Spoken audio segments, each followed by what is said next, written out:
Kambo ya safu bato balimbisa ngai mba mosuna kende mosika bato be babengi ngai bolimbisi safu asakai na mingi à sa femme quand même bolimbisa ngai à sa femme on s'excusait bolimbisa ngai parce que c'est la femme de votre ami si ayebisa mobali na ye aya suko tenga mosapi na liso te apesa mobali na toni mobali na kosaka na nga mingi basenga bakonzi basenga biso to zipa miso nasengi bolimbisa kolimbisa ngai te. Ah, au Seigneur, pardon. Na sengeli yango bolimbisi baba itolo ba yango te. Okolimbisa ngate. Na yamboli masumo na ngai. Félix a ko sa tweet. Abi soka penda na nzambo ya solo to samba ka na Roland Dalo. Loba otoka na kana yo kaka te lelo fo ya nola te. Na ko eloko na lela ka yango wana. Ndenge ba pona ka basi ba pona ki. Wana eloko wana na zako lelela ngo motema kabe ah. Eloko ba biso to bomba ngo boya linga. Info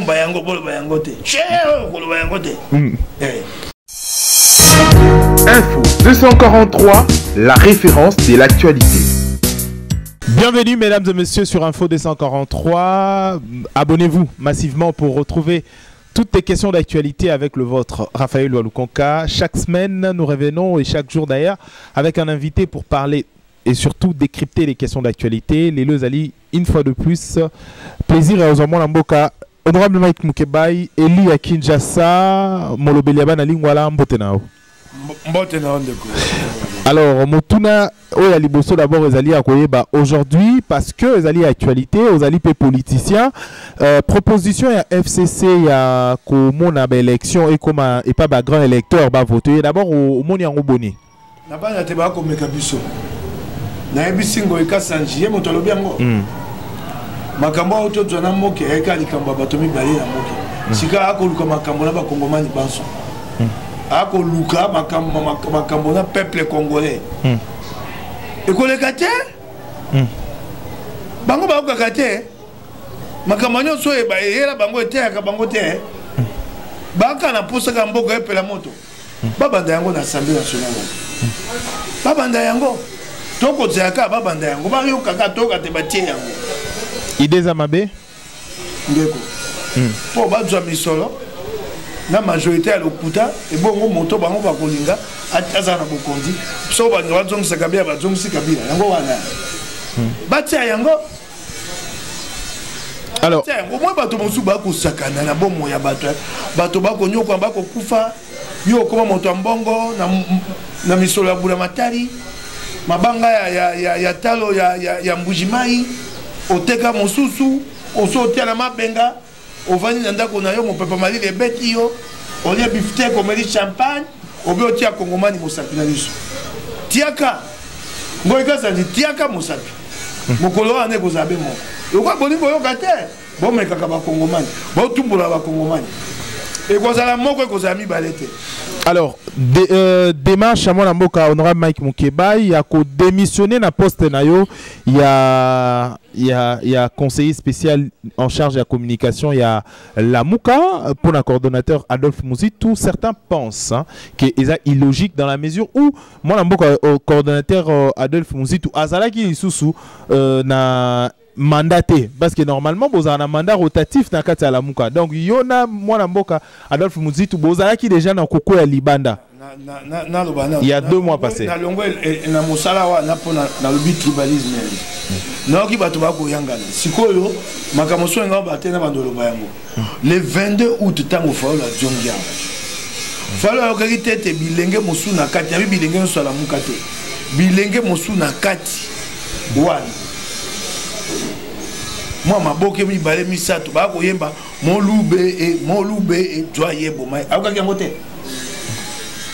te esika nga na yalaki ba ko yemba yango akoka yango te mozito ba vidéo nyonso o ya milulu ya la Mouka netando eke na RTVS 1 ezaka liboso ba le kisango atala katalaka yango ayoka passe amonaka ayoka kate attaque esika ba kwemba banze mo ata ayoka kangote oso yoka ba pesi bilenge maté ba bite botika ko banze mo nya mabe est-ce que les garanties va Mouzitou na lobina nzembo ne les garanties et atala ka yangote il est garantie va Mouzitou soko le kaka te atika ko landa te mais tango ko sa sélection amonaka yangote na ko bengisa yo mwana moko aza ose pa muzito ebisa ko te alanda ka yango yo kipende ba ko yimba soko le kan etandoke na etote na yebite na la. Mais en tant que leader et là on y va ça parce que la masse au koki okanga masse te so ba yemba te tango abaki makambo ya corona bato abite koneza katate ya kibango te moko le 22 août okoya kote ya bango bi okoya batete ba ko yemba molu ba bomaye okoya ko lo lenge bobi na yo ki banzembo bikolo awa to ekolo moko na lingi te ko yo ka subanzembo awa le 22 août on a chanté ça. Fayoul n'a jamais condamné Adolphe non plus. Jamais. Mouzito voit ça dans les vidéos quand il sélectionne les images pour sa télé. Il voit ça. Il voit ça. Il a une cassette. Atali, botia cassette, botia on. Ce qui a été quand on est en deux na évité ce qui a été pour nga landa ketando na été. Kasi ayoka kayango amona kayango quand il fait la sélection.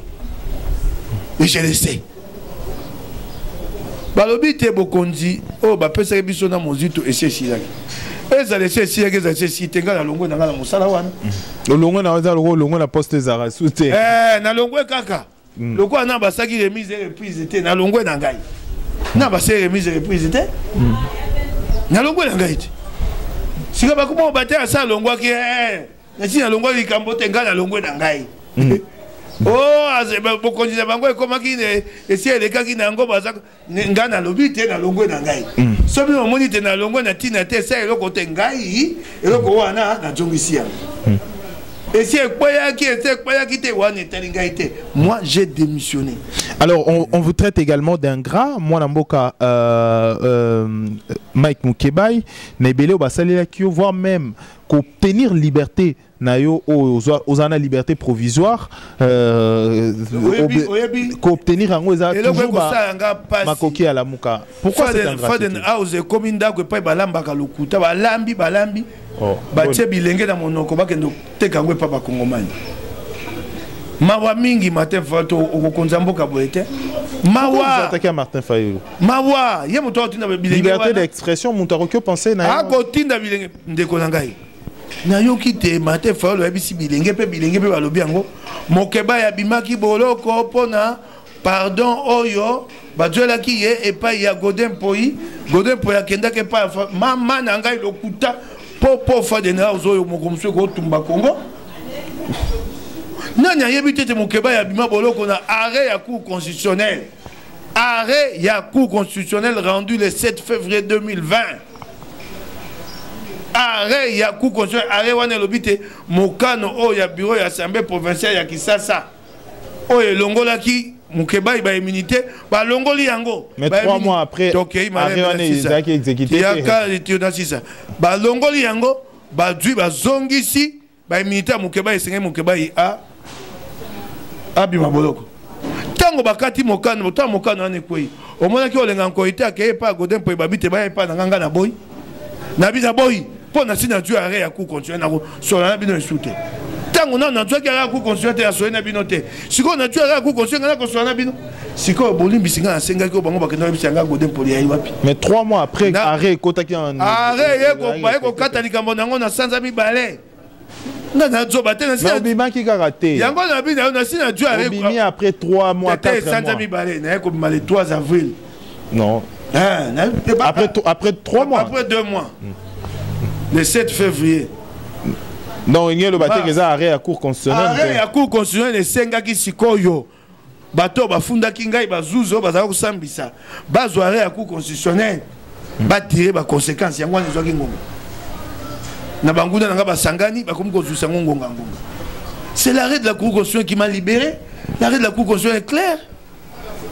Et Boaki Mokano ya Godin Poyi kolonga ba unité Boaki yango. La décision du bureau de l'Assemblée provinciale a été annulée. Annulée. Sika Godin Poyi ko misanga mbolo konde. Po Mokano ya Jaki po balonga ba unité balongoli yango ba unité na ngezon.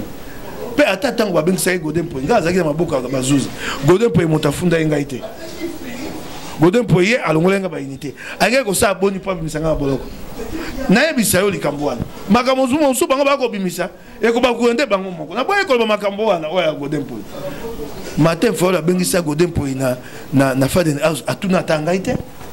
Yé moko. C'est grave ça. Na mokolo, na mayele. Oigo sa likambo kotuna nga. Mais pour na osunga yo quand même. Soko lingo sunga mutu atuna kai. Il comme toujours de manière unilatérale. Na moi na fa na boloko Alexis Zegel abengai. Ah Mokebai, Godin Mpoyi azaki awa, basi basololi na mokonzi Fayulu. Yo ça la recours. Soucier de ton état quand même. Yo kana na ebisa yo wana etali esengeli yo ebisa na ngai. Ba kongomani ba yebe yo konele kaka po bango bato bimisi lika ba Godin Mpoyi. Siko ba kongomani ba yeba.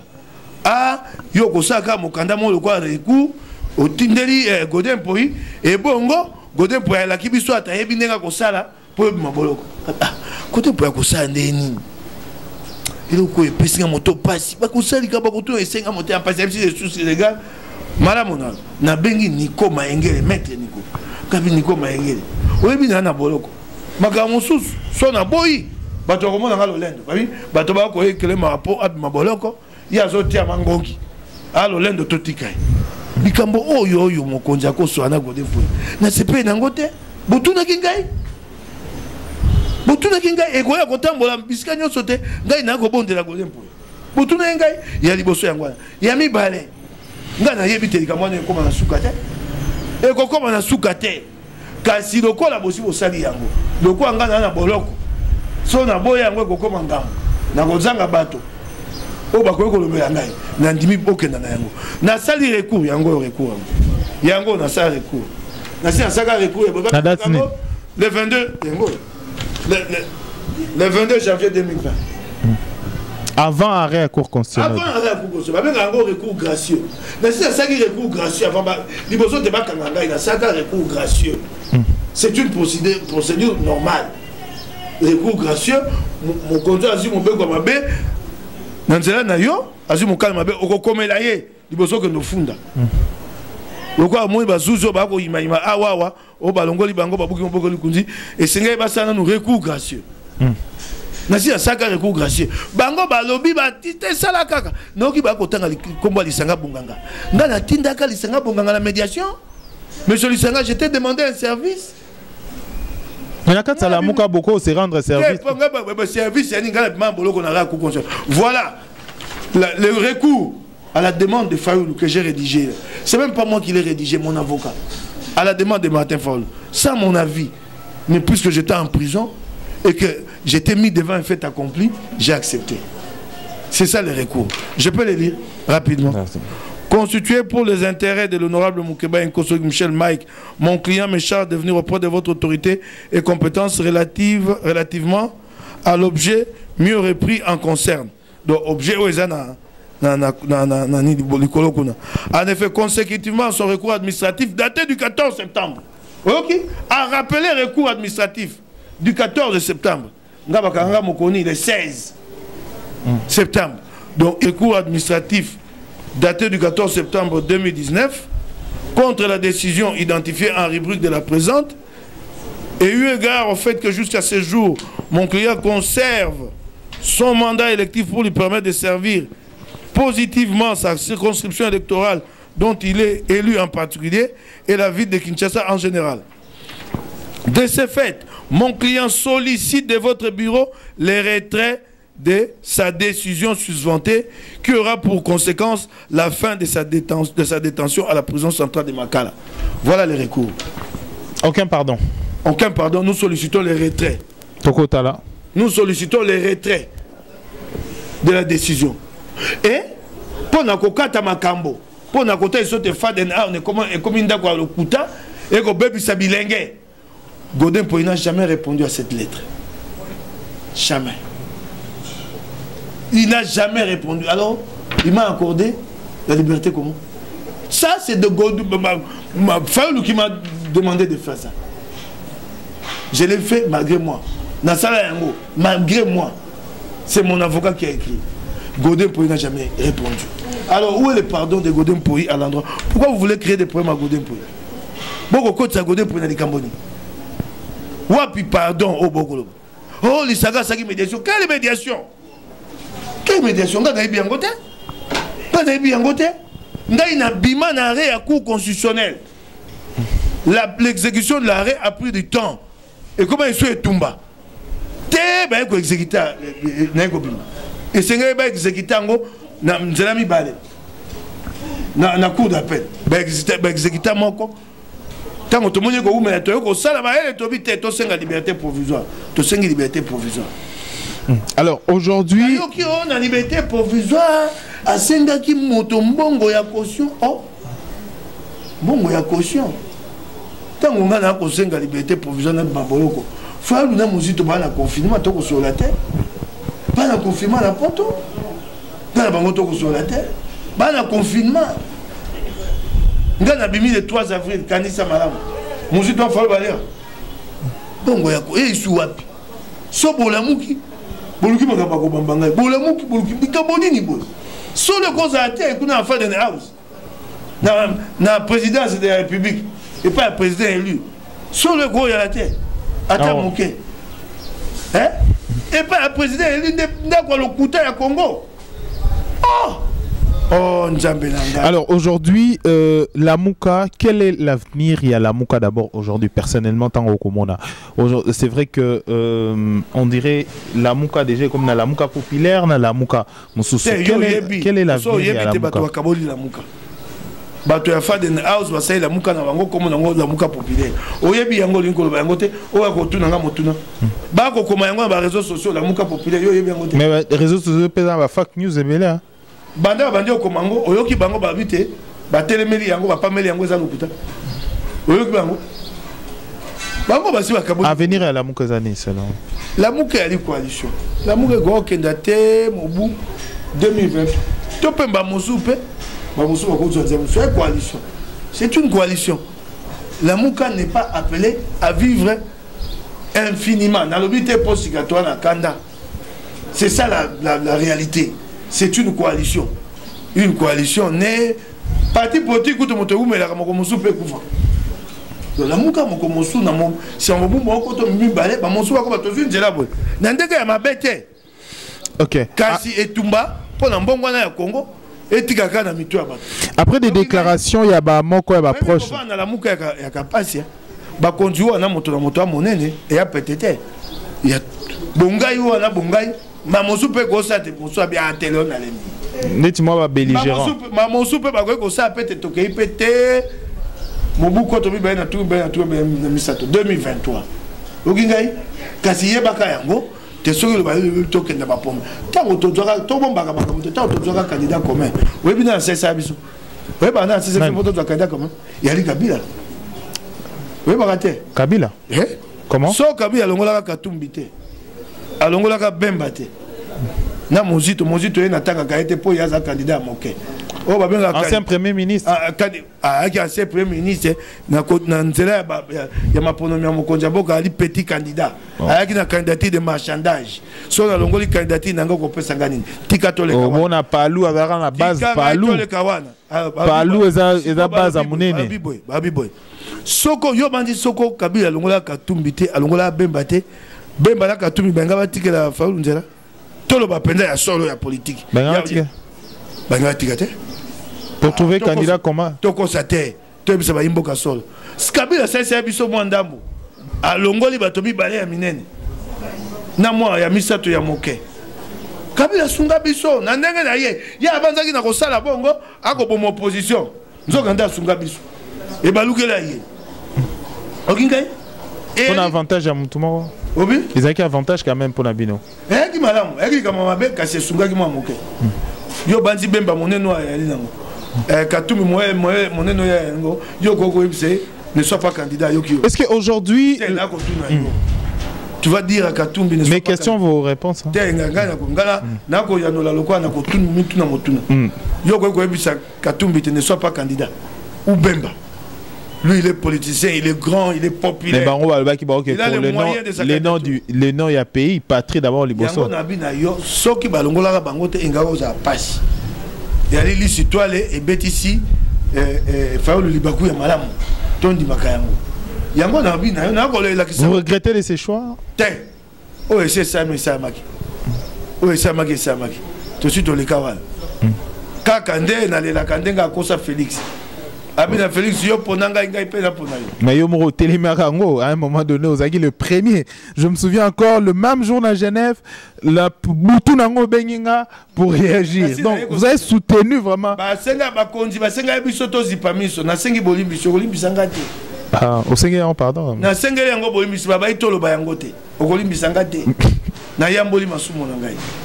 Okolimbisanga te. Alors lelo to si ma Félix a ko ça tweet.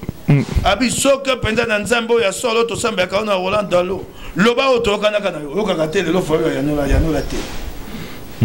Na ko eloko na lela ka yango wana. Ndenge ba pona ka basi ba pona ki. Wana eloko wana na zako lela ngo motema ka ah. Eloko ba biso to bomba ngo ko yalinga. Bomba yango bolo ba yango te. Cheo ko lo ba yango te. Na sengi bolimbisi ndenge. Mais yo lobi ozara patriote to bomba ngo oteka mboka. Na sengi bolimbisi. Na pe moto na ko yaki na beba. Alors voilà. Alors toké na otaou joki ngai. Na mo santo te. Ba konji ba baki bolo ba yango te. Ngabi pona lifuta ya lingomba. Pona kimia ya Kongo. Na banda kakani. Ndena banda kakani. Mais lelo est dérangé te. On dit que selon la déclaration Nyos aujourd'hui, c'est parce que d'abord avant tout que non Félix nakati la muka, ils en a deux choses balobi nakati la muka wana boko kamute ma pas sinde fayulu a mati dans ascenseur fayulu mutakomi plus vu comme na visibilité makasi par rapport à batu Nyos fayulu a komi na aura makasi koleka bango bemba na katumbi et c'est le 2 maintenant ba ko tirer sur fayulu tout simplement pour déstabiliser son leadership. Ndeko songi wana bato bako tiaka e banaka suka nango na maponomi. Yo koloba je suis populaire, l'autre dira, l'autre. Maponomi to kataka. Totika kokota songi wana. Mike Mukeba en rapproche. To yebate na Fayulu na Bemba na Katumbi nani aleki monene. Nana posa na yango te. Mais bako tirer pona ko isa Fayulu. La déclaration na binonyo soza téléguidé balobi Mike Mukeba il fait des déclarations téléguidées. Tango na yaki na etando eke na lobi te likambo décision ya li mabe. Et yanoni il faut la pesa kingai. Atindelinga bato na ye. Abani mafinga. Wana nani atindaki bango? Katumbi to Bemba. Bato banda ko finga ngai poso eleki. Na atindeki bango. Bango bato pelisi moto. Ngaite basali mikomisa to mine ba fingaka meda kan kolonga ebisi bango netandweke ebisi bonsha mongomba oh boko luka boko twango mukeba yo wapi biko saka bo pa vandinye boza yatango ko yana na yanoli ekomi Katumbi moto atindi Bemba moto atindi ba konja bato bavandi na bango shui na ebite ba ko reprocher atate. Bako reprocher te po beta moko oza na président za lo moko ba kontina bango na bengi moko na bango te bango pe ba bengi ngai te donc on va trouver normal tango fa saki makambo na tunaki Bemba ngambo monene bonga tunaki Katumbi po bango ba betele maboko bo ba troupe so eza désordre déjà ba continuer ba tina na ko tuna yo tango ya saki likambo ngambo monene bongo yo mandi pe Bemba na Katumbi ata ba ebisinga likambo te na se ya motema bango ba ko sepe ngambo monene bongo mwana lingomba lisanga.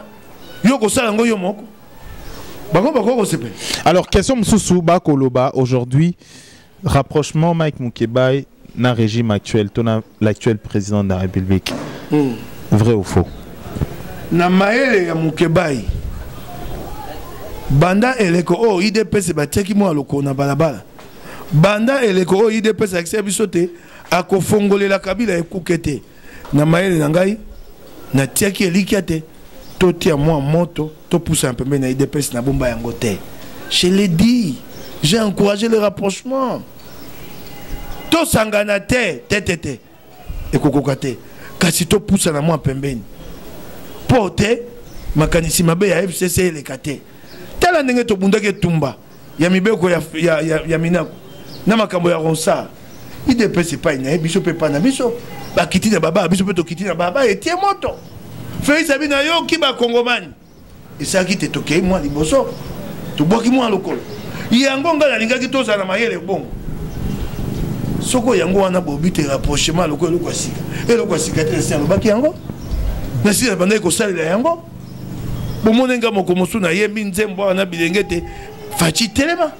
bomonaki yango te wana bomonaki rapprochement te eli makanisi mayele nakomona te eli malamu mpo na Congo nazwili yango lifuta nasila bandaki koloba yango nakosalela yango eya lokwa awa tokokenda makambo Ngoi Kasa Njalu ekosenga ndeni IDPS atelemi Lamuka mpe atelemi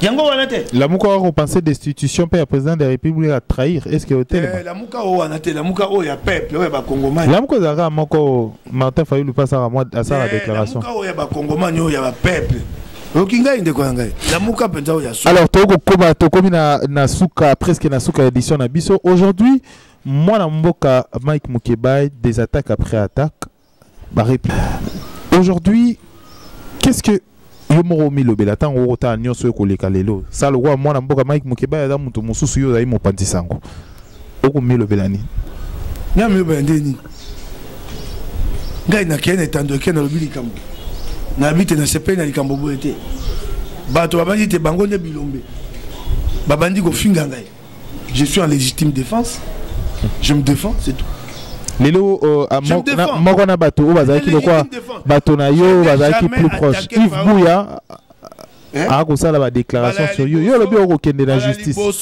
okende na justice na liboso Yves Bouya asalanga mabe et bongo sima bisa bato wana ka vient nga ba liboso c'est la première fois qu'il me montre de la méchanceté et 3 mois après qu'il revienne ici c'est la première fois tango toalaka na nini na soko lingo yeba bato tango na 2017 tokei conclave na Moïse Katumbi na Johannesburg ndana sana Katumbi na Johannesburg bango ba zui na CNews batumbi Katumbi ba fingi Katumbi etekanga na koko soko ne pas Katumbi na bibano ba ko ngama makambo boni na zongi mikoleleki lokwa ba ebite na limbisaka yango ba moniteur na kobandaka ko limbisaka est-ce que cette fois-ci pourquoi que porter plainte susu e uti oleka yo yebite na oboke na tribunal de paix yebite na maponomi pendant la campagne adversaire nanga ya monene na lingwa ko mango toyeba comme Jésus Noël Chek bazui CNews basaidi Jésus Noël Chek campagne CNews o yangai et ça man mbongo nanga $7,000 c'est une entreprise une SARL Nali actionnaire majoritaire 75% Kombo wana et Ali Ligabloté. C'est une entreprise normalement constituée. Mikanda nyon sur alia, ba acte notarié nyon sur alia. Bazu ba tumbinga ina campagne. Si mogo ka bango ba kepa baninga bango ba yawa vie ba ka ba petina. Tozaki na bango ba bika ba petina. Na bosse na ngai. Si masanza mi ba okomona iva yawa. Oh vienga na ka na petina yo. Sikele kiti. Et c'est un autre bango le Congo CNews. On a tika nangai na landakate. Est-ce que pourquoi aujourd'hui oko landelango mingi et d'ailleurs oko funda bango na UNPC pourquoi pourquoi funda bango na UNPC na ok na UNPC ba yebisa bango te ba zongi selo ko nangai so ba lingite na kena we parlementaire non mais mango na UNPC et le kisi yo ko ko ndimate wakane tumba moto azoka monduko ya yo mo ka beta ko masasi ngai so Yves ko babanda tongo te poko na kolanda te eloko ni ekobi na moto a Yves o moto oyo aza sérieux ko landa qu'est-ce que quelqu'un de sérieux peut suivre de chez Yves quel ko ni akola na ko landa te kasi ba zo ko ali mondoki na ngai entreprise na yo à mon entreprise j'ai dépensé $7,000 ah biso to zo eloko wana po ya comment politicien monsieur ça se passe comme ça. Oh, oh monsieur, ça fait 4 ans. Ça fait 4 ans, et pour avoir. Et c'est peut-être pour avoir une déclaration sur votre femme, Yango est dérangé. Déclaration sur votre femme, Yango dérangé. Pour les cas qui ont repéré la télévision, le but déclaration pour votre femme. Yomoko Lobaki.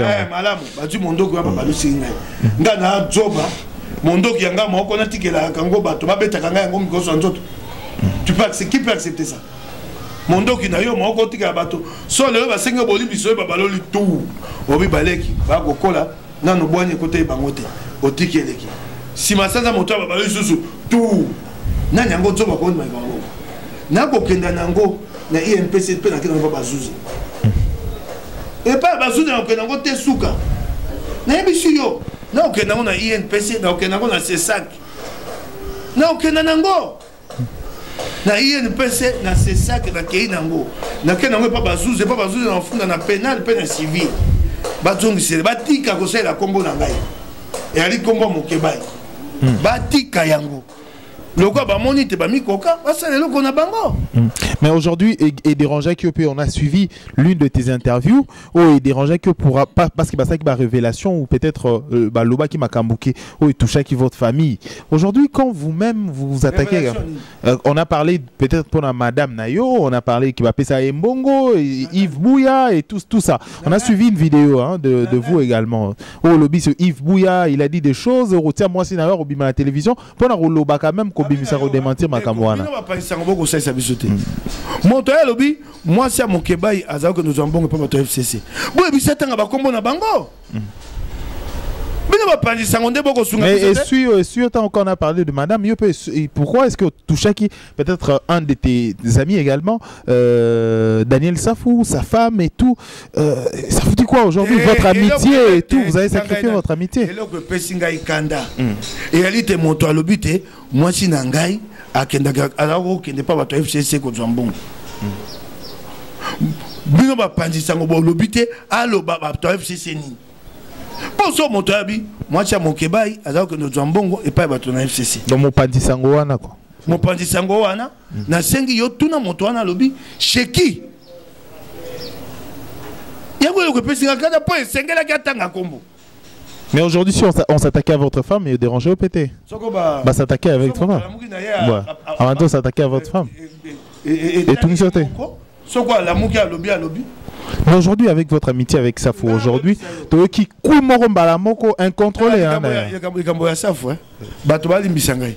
Bamosu na kende musika, bato be abingai bolimbisi. Safou sakai na ngami. À sa femme quand même au bolimbisangai. À sa femme on s'excusait payé. Bolimbisangai. Parce que c'est la femme de votre ami. Safou sakai na ngami. Na meli mingi. Na meli mingi ndeko, na meli mingi.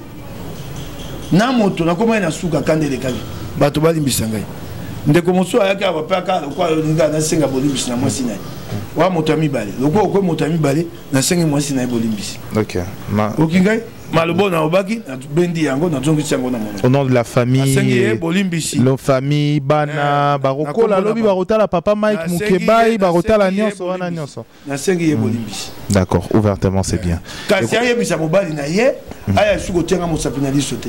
Après ça on va nettoyer. On va n'avoir ça kananga mingi. Toi baninga ngana kenda ke pa ne ya ke pa nanga. Banyo soko sanga makama. Du coup surgir et suit batobelé hein. Banyo soko sanga makama. Et suit batobelé votre amitié c'est connu de tout ça. Mi bumine le kiawa ça faut le kan etando ke banda ko finga nga tinda bana bilenga pesa bango mbongo. Na mela yango. Eleze abi sa médiation na boya na bi ko sa médiation te. Ça fa au moins le quoi na bangi. Le go le leka na yanola te. Ami mona pomba na koma na kanda bakasi okingai bato bali mbisangai kanda le kai po atienga mo sapinali sombale belé pa yebinga malamu na tumbola kaete nda kalime mena baninga soko azuli kambona ya kaseli kambona ba pandi sango ba telemeli ba komi koloba apandi sango mboka mo batemo keba mo to ko tinda ba yo sali likambo bapandisa bana miso bana matoyi bamoni te likambo ya mala mote mpona Congo bakolo bango netandweke Mokebai kochola ngai epa bato kocholaka kokendaka na melaka na lobaka na ngai te sikoyo kosala video okobate ngai na baluki na kotaka Kabila na Félix bakopakolaka dollar na nzoto et soit que akoki kosakananga bongo te mpo ya yebi te oyo asala yango te. Il sait ce qu'il fait. Moi, je ne le fais pas. Il sait ce qu'il fait. Il sait que moi, je le sais. Il ne doit pas mentir à l'opinion. Il sait ce qu'il fait. Il y a yebi wa saka nga sala yango ta yebi yango. Pe akoki ko bisanga to sa nga na été. Ayebite na kobo yango. Il sait ce qu'il fait. Ba bi za dio moko ya bato mo bozali pona makambo ebele bombami ya yepe so rafongoli monoko peut-être bato ba oganga. Nga ite afongwa monoko ekotala yimo. Na mina yo, lui il sait ce qu'il fait. Ponya yo koko senga makambo potanga on nzoto. Nous sommes amis, aux autres comme Makamba Lokuta. Yo yebi oyo salaka. O ngana yebi. To salaka ngona yote. O yebi yango. O vana na onyete yo ya kopotanga te na bayoki Mamoni Kabila na Félix ba kopakwa $1 na nzo. Ça signifie quoi ça? Moi je vis pauvrement ici, je me contente de mon salaire de député provincial. Alors, Tokom Nasuka. De mon salaire de député, mes émoluments de député provincial. Je vis de mes émoluments. So mon quoi n'a pas c'est l'équipe qui a été na défi à défi pas bateau. Na quoi ça. Je vis de mes émoluments. Tokom Nasuka édition Abisso Alelo. Merci mon amboka Mike Mukebai. Hein? Na kata baninga yo yebi. Eloko yo salaka. Pe moninga yebi yango. Ndeko tambolelaka. Olamuko koko shanga maka. Olo bangai tengana la ndinda kala. Ngai Mukebai ngai ko landa na pesi batonda kisa awawati. Nele kwa kala ya Kabila. Jamais kasa mabana ba ko pesa nganda ko boyena boye mituka na babi ba osomba ngai te po ba ko sanga ya. Toko somba toko pesa bon somi na yo. Nous renforçons ton indépendance. Ndani akomaka molobeli jamais kasa mepananga. Daniel ça faut te koya kami konyo so ba vieux ba petit ba bonga kasima bale ya bakulutu. Yo ko lingo twambo konte c'est pas lui. Il veut que je dise encore des choses. Alors moi je crois cette amitié est une amitié aussi à longue date. Pourquoi est-ce qu'elle n'est pas traité Makamoussou hors caméra peut-être entre vous deux? Mais ça tout ça a toujours été le cas. Quand on a vu dans notre ça fois finganga tété na meli yango. Et a quitté qu'on traité dans libota. Ah ouais ouais ça vidéo. Voilà même quand on a libota tant on sait les vidéos. Alors la muka c'est vidéo na biloko na ça ka ba théâtre de chez nous là. Voilà ya kinde ko sisi makambo kata libota. Ala muki na ye abia lokola ngai basi ba chanti ngai. Mukebai na ko mo lokola ya sana na mo passe na mata na mo Mukebai pona zonga mobimba na la muka. Ça fera comme Makambalamouka le 22 août, quand nous avons marché, Toko Djafaoul, ça fait là. Hein? Alors, Tokom Nasuka édition Abisso Alelo, merci mon amboka, honorable Mike Mukebai. Je rappelle que vous êtes député élu à Kinshasa et Molobeliaba na Lingwala, vous avez qui communicateur il y a. Tango okotia makambo to sololi awe ko manetando eke voilà topession NK en aux images et puis donc voilà c'est pour rétablir juste la vérité faden house ko senga makambo ah soko bolimbisi ya Godin po etango Godin po ya non là na mokanda o n'a jamais répondu. Non seulement que je n'ai jamais demandé pardon, Godin po est en vie, il n'a jamais répondu à cette lettre. Il n'a jamais répondu. J'ai obtenu ma libération via un arrêt de la Cour constitutionnelle. Mais